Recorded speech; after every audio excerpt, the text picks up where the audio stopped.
Hello everyone, March W13 here with something quite different today. We're going to do a wine tasting. And we're here live in Roswell, Georgia, just north of Atlanta on Thanksgiving Day. And we're going to be opening a bottle of 1987 vintage Riesling from Germany from the house of Schmitt Söhne, which I don't know much about. It's a Kabinett from the Rheinhessen region, which is certainly in the heart of German wine country, probably the most productive region of all. It's right there next to the Pfalz region in southwestern Germany, if I'm not mistaken. So it's south of the Moselle. And it produces quite a few varieties. It was actually the birthplace of the Liebfraumilch, which is sort of that cheap, semi-sweet wine so common in Germany. But it also produces quite a bit of Riesling.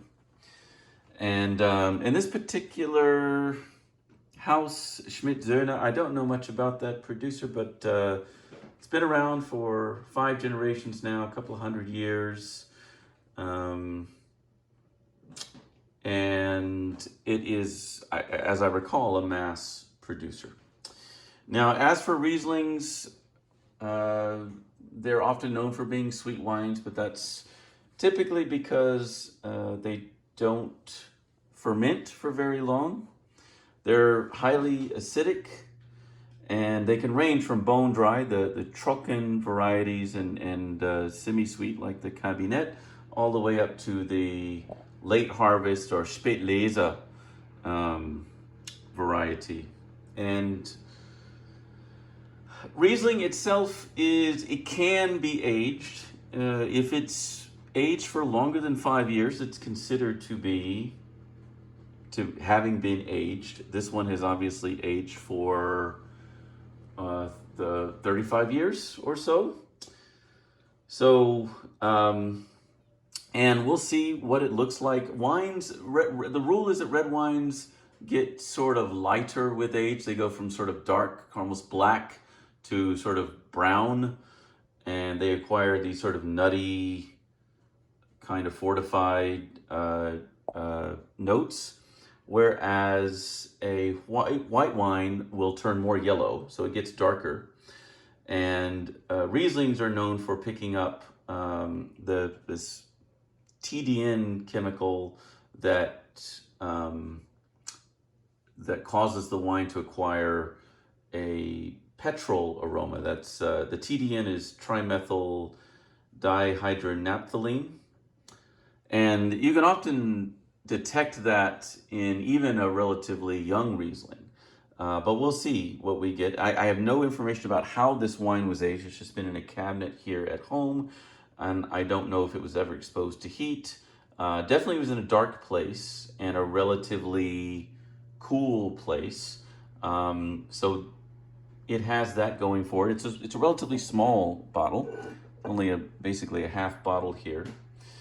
But when a Riesling is young, it's extremely fruit forward. You get that stone fruit, peach, apricot, maybe citrus, lemon, lime, that kind of thing.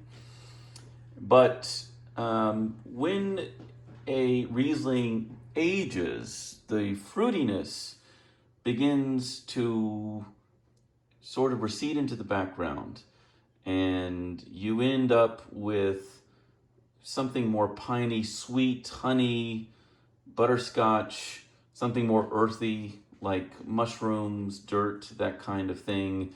And the citrusy notes almost become candied or preserved like.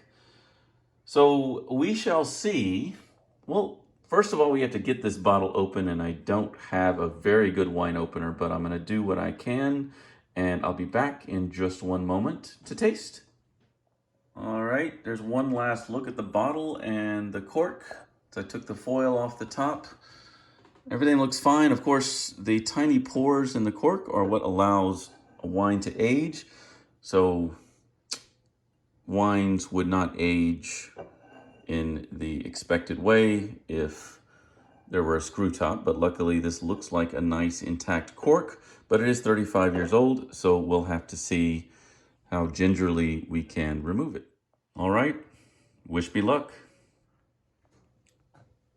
So there were some issues with the cork, but I was able to surmount those. And I will say that the wine has a very sort of nutty, fortified aroma. Not very fruit forward at all, not even very recognizable with the hallmarks of the Riesling notes. But what you do get is a little bit of residual sweetness. It tastes a lot like a sort of very mild sherry or light port wine or something like that. Not terribly distinguishable, but certainly an interesting experience. So thank you for joining me. Until next time, Marsh W13 out.